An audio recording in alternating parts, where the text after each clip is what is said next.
esse respeito.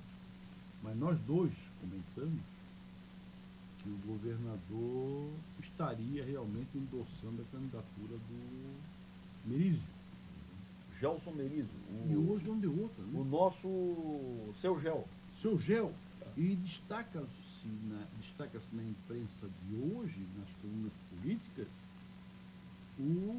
a decisão do governador de endossar a candidatura do Gel.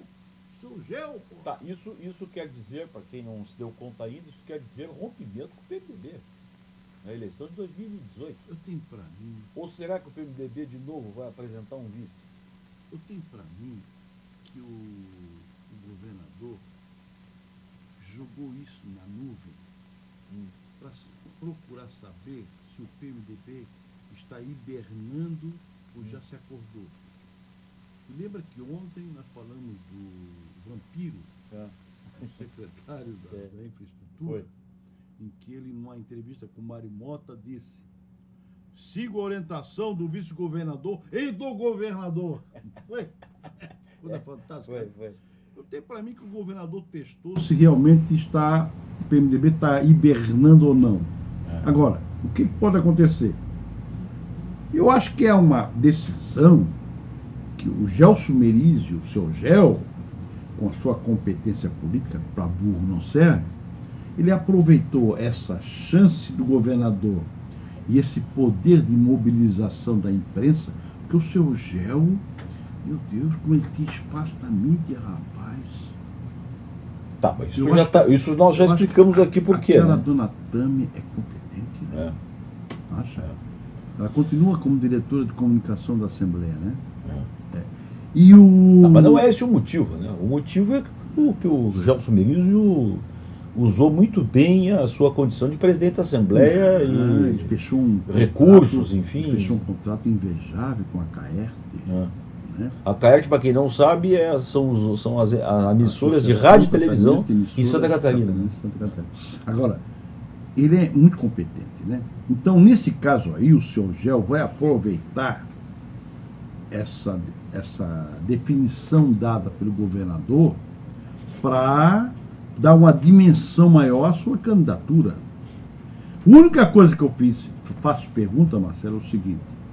Bom, tá, Paulinho Bornhausen quer ser o vice do seu Gel. E o PSB, para quem não sabe, Paulinho Bornhausen é socialista. Não é mesmo? Eu não posso deixar de rir quando tu diz isso.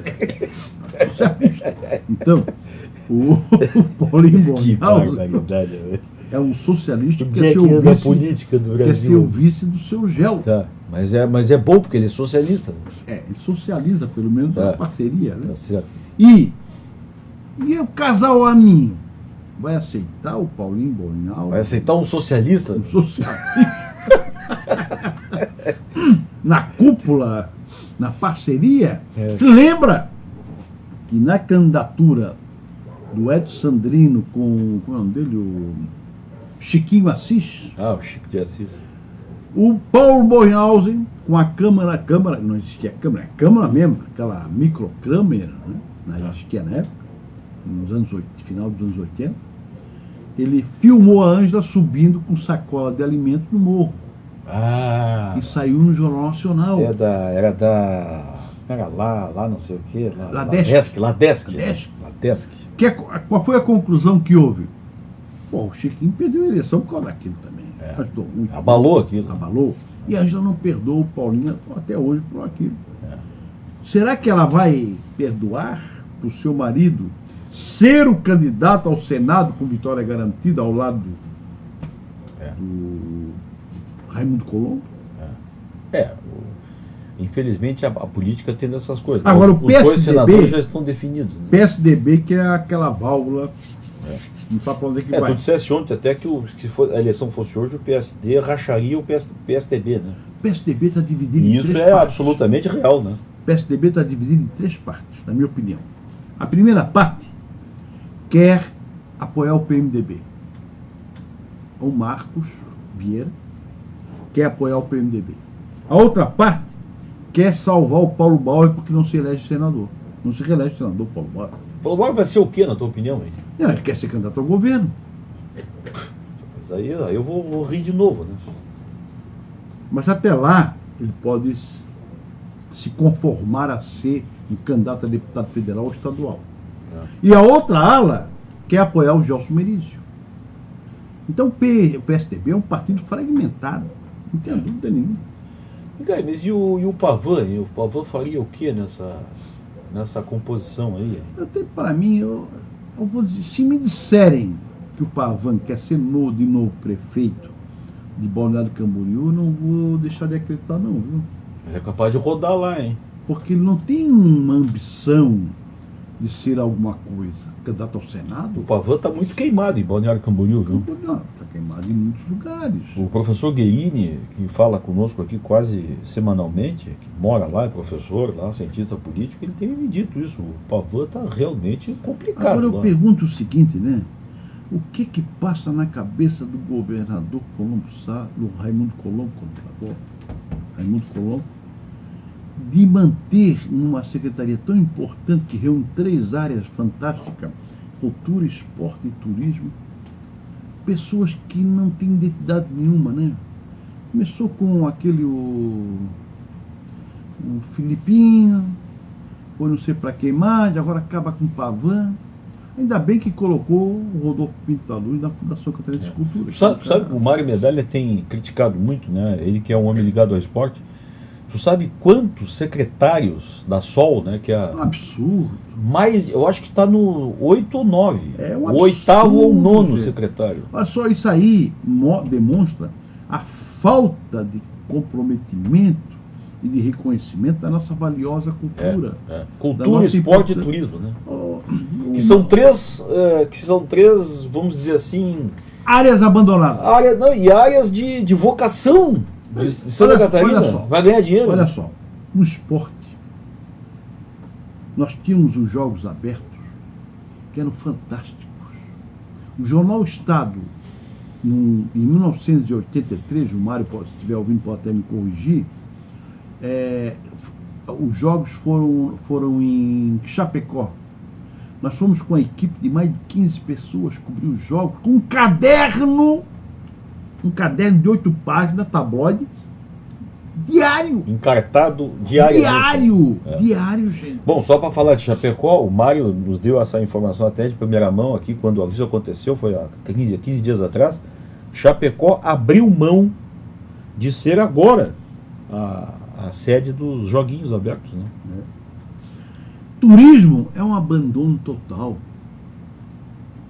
As carpideiras voltaram a chorar, que eu chamo os empresários de turismo de carpideiras, porque chega no final de janeiro, eles começam a chorar o fracasso da temporada. Já pensou uma capital como essa, chega a final de temporada, dão uns 53% de desconto no hotel? Final de temporada não. Mal terminou o primeiro mês de temporada, janeiro, começaram a dar 53% de desconto. Que cidade é essa? Quem diria que agora, né, hoje nós estamos a 23 de fevereiro, alguém pudesse dizer que isso é final de temporada, né? É uma coisa louca, é uma sazonalidade burra. E a cultura, não quero nem falar de cultura, porque nossa cultura está totalmente engavetada. É um absurdo, já falamos muitas vezes daqui, não vou falar de novo. Então é um governo burro em relação a essas 3 importantes áreas. E que poderia ganhar dinheiro com isso, né? Meu Deus do céu. Porque muita gente diz, não, isso aí é investimento jogado fora. É alavancar a própria economia. Indústria limpa, né? Dinheiro turismo que vem... já responde por 33% da economia de Florianópolis. Com todo esse equívoco. Agora, tu sabe, que isso aí não é um problema exatamente nosso, viu? No mundo inteiro, esses países menos atendidos, vamos dizer assim, eu ontem estava ouvindo o canal Off, que é dedicado às esportes... é água, né? Isso é água, né? Passarinho não passa perto, mas é água. Mas eu estava ouvindo no canal Off, que se dedica a esportes radicais, e na África, os esportes radicais de gente que vem de fora, né? O mar, as montanhas, os canyons e tal, são muito utilizados. E eu estava vendo o depoimento dos esportistas, dos skatistas, dos surfistas, enfim, reclamando do péssimo tratamento que os governantes dão no local, nesses locais, e os empresários que estão devastando esses locais também, com indústrias, com poluição nos mares, devastando árvores. Dia desses eu vi um sujeito, agora da África nós voltamos para a América, um surfista reclamando da devastação das matas do Chile. Estão acabando com o Chile. Então é um negócio que é esse capitalismo doido, selvagem que não é nem capitalismo. Né? A sorte, sabe o que nós temos? Nós chegamos no século XXI com a tecnologia de informação que dá uma transparência global. Né? Isso é a vantagem que nós temos. Porque aí é realmente um freio. Tu vê a pressão que a gente sofre, sabe disso, né? Imediatamente. Né? A pressão que sofre o Trump por todas as suas trampolinagens. Né? Quer dizer, então é possível hoje enxergar o mundo de uma forma global. Né? Então isso aí freia muito. Tu vê, por exemplo, o conceito da Rússia hoje, né? É um conceito totalmente destruído, né? Porque o seu presidente se acha no direito de apoiar o Trump, né? Dizer que a Síria vai se recuperar. Então, tu vê que... Olha esse mundo. O único problema que nós enfrentamos... Agora, mesmo isso é contradito, viu, Sarzar? Se tu ouvires a rádio Sputnik News, que a gente traz ao ar todos os dias aqui, os estúdios ficam no Rio de Janeiro, mas é uma rádio russa, né? Eles contam a versão do governo russo, né? É uma rádio estatal, né? Eles falam coisas muito diferentes do que a gente ouve na mídia. Mas eles elogiam o Putin? Não, exato. A respeito do Putin, a respeito da Rússia, a respeito dos ex-países que faziam parte da União Soviética. As histórias são muito diferentes do que a gente ouve por aí, viu? Claro, mas aí é uma... E não são jornalistas russos, viu? Mas que dizem isso. Não, são jornalistas. O Mário Russo, tu conhece? É da tua geração. É um jornalista que hoje está com 60 e poucos anos. É um homem experiente, carioca. É um dos apresentadores da Sputnik News no Rio de Janeiro. Obviamente que eu não participaria de uma rádio alemã se eu tivesse um discurso contra a Alemanha. Né? Então o Mário Russo, obviamente, tem um discurso a favor da Rússia. Porque o Putin jamais admitiria... Mas eu já vi ele criticando, viu, o Putin, viu? Não, mas hoje... Eu acho que... Eu vou te dizer uma coisa. Eu assino embaixo as coisas que assino embaixo no sentido da credibilidade, sabe? Como a BBC de Londres, que tem posições que são... aparentemente conservadoras até, mas critica muito o governo britânico, aquele parlamento, aquela monarquia. A Deutsche Welle fez toda uma... A Deutsche Welle é a mesma coisa. Tem um conselho editorial, nazista, né? A Voz do Brasil fez campanha de acordo com a ideologia do governo. Então isso é normal, entendeu? Mas são rádios que têm conselhos editoriais. Agora a BBC de Londres é diferente, porque é um país que sempre preservou uma democracia, entendeu? A liberdade de imprensa. Mas a Deutsche Welle mudou muito hoje, hein? Não, a Deutsche Welle mudou porque ela a RFI, a Rádio França Internacional, também mudou muito. Não. A gente traz todas elas. A Deutsche Welle, da França, da Inglaterra. A NHK de Tóquio também. São países que se conservam dentro de um ambiente democrático. O que já não pode se dizer da Voz da América, né? Que é uma rádio muito alinhada, né? Alinhada e defasada no conceito jornalístico, não tem... A Voz da América, como a Deutsche Welle, infelizmente, deixaram de ter emissões em português para o Brasil. Eles só falam em português para a África. As duas rádios. A Deutsche Welle deixou? A Deutsche Welle também. Surpresa. E era um grande noticiário. Eu conhecia a Deutsche Welle. E... Eu me lembro que a Deutsche Welle mandava fitas, né? As fitas, as famosas fitas da Deutsche Welle. Eu conhecia a sede, se não me engano, em Berlim. Ou era em Bonn na época, não me lembro. Foi em 80. Bonn era a capital da Alemanha Oriental, capital, né? Nos anos 80 era a capital. Da Alemanha Oriental, né? Não, ocidental. Não. Berlim. Berlim era da ocidental. Bonn era da oriental. Ao contrário. Bonn era ocidental. E depois com a queda do muro, voltou para Berlim. Eu sempre achei que Berlim fosse a Não, capital bom, da porque Alemanha tem uma- ocidental. Não, bom era na época da divisão, era a capital da Ocidental. Ocidental. Ocidental. É. Que cidade? Bom, Bom? Bom. Eu achava que era da Oriental. era bom. Mas enfim. Mas eu quero dizer o seguinte, agora mudando de assunto, a greve acabou, né, rapaz? Ah, pois então. Coisa, Pois né? então. O que o seu Jean fez, hein? Bom, o seu Jean, conseguiu- eu acho que não conseguiu. Acho que o seu Jean teve que botar uns 4, 5 pés atrás. Não, pouco, uns 10 passos para trás. Foi. Eu acho, na minha opinião, que o seu Jean, ele foi muito acidopote. E acredite isso também aos vereadores, né? Omissos. Que foram cartoriais, né? Omissos.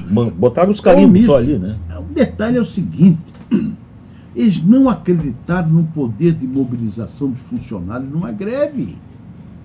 Acharam que o poder político, numa conivência da Câmara Municipal, o prefeito, então, poderia agir da forma como quisesse. Bom, se vocês pegarem e analisarem todos os projetos que o prefeito enviou naquele dia para a Câmara, vão concluir que 50% daqueles projetos, se ele enviasse em 2018, não faria diferença. É verdade. Então por que tumultuar essa discussão?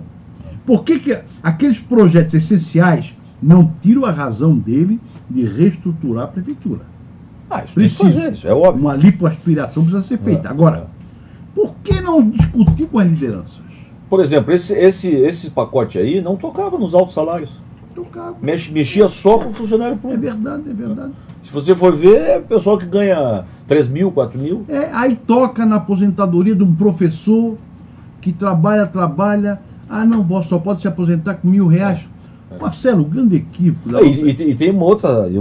O pacote era cravejado de pequenas.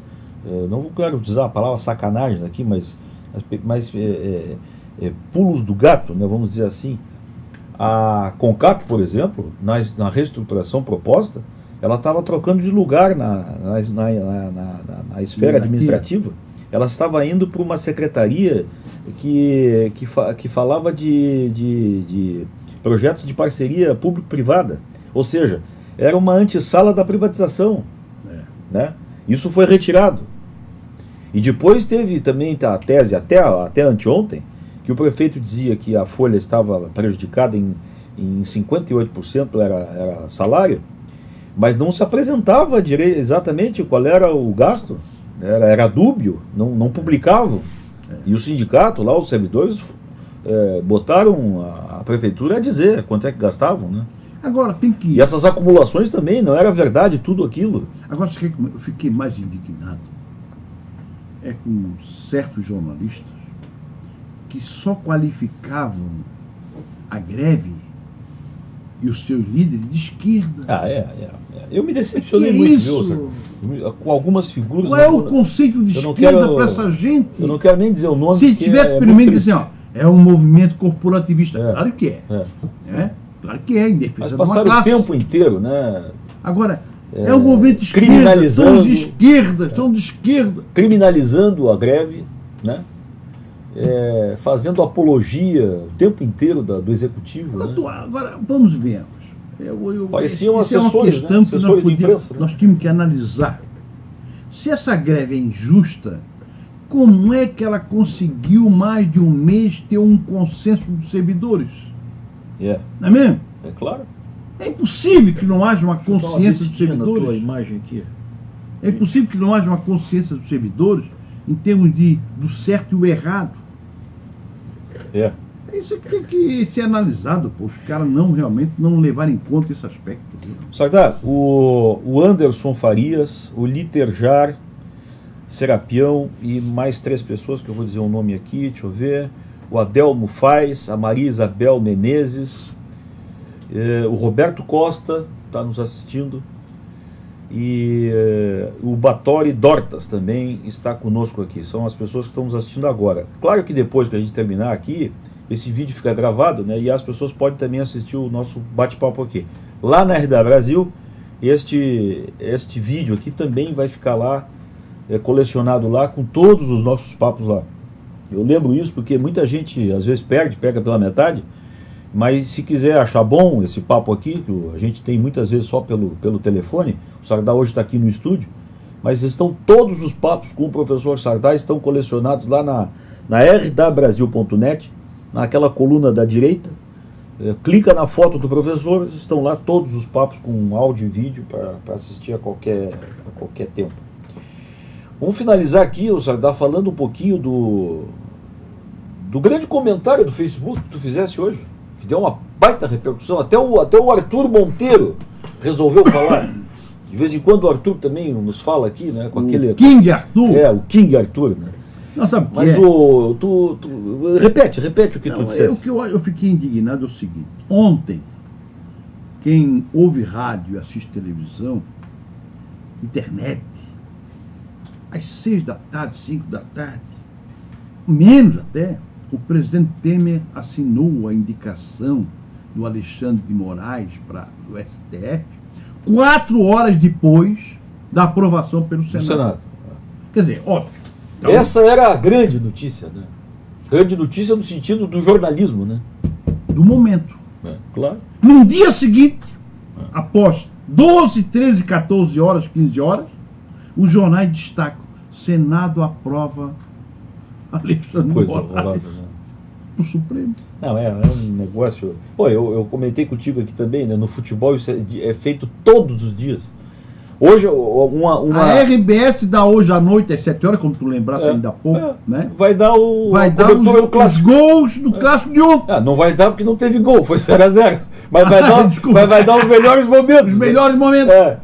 E aquele quase, o Figueirense faz aquele gol, né? O goleiro... O goleiro fez um... goleiro que eu não vou nem saber dizer o nome, é um nome russo, sei lá como é que é o nome. Mas me perdoe aqui o pessoal que gosta do esporte. Mas foi uma defesa fantástica, né? Era para o Figueirense ter feito 1-0. Mas o Jornal Nacional hoje de noite vai dar a defesa do goleiro do Botafogo, que se classificou para a Libertadores. Um dia depois, 24 horas depois, vai dar como manchete. Sabe qual é a explicação mais assim, estapafúrdia que existe? É que algumas pessoas não assistiram. Não assistiu, pô.